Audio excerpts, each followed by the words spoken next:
দুই পা হাঁটুর নিচে নেই, নিচ থেকে কাটা, কোনো কিছুই যেন তাকে থামাতে পারছে না।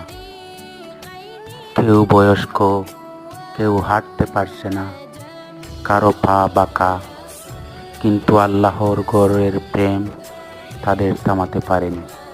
কি অদ্ভুত দৃশ্য! এই দুর্বল শরীর নিয়ে তারা কাবার দিকে এগিয়ে যাচ্ছে। আমরা যারা শক্ত আছি, সবল আছি, আমাদের অন্তর কি জেগে ওঠে না?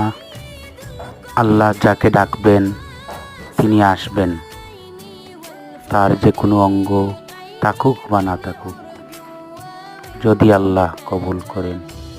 আমরা যারা সুস্থ আছি, আমরা আল্লাহর দরবারে শুকরিয়া আদায় করব, আলহামদুলিল্লাহ।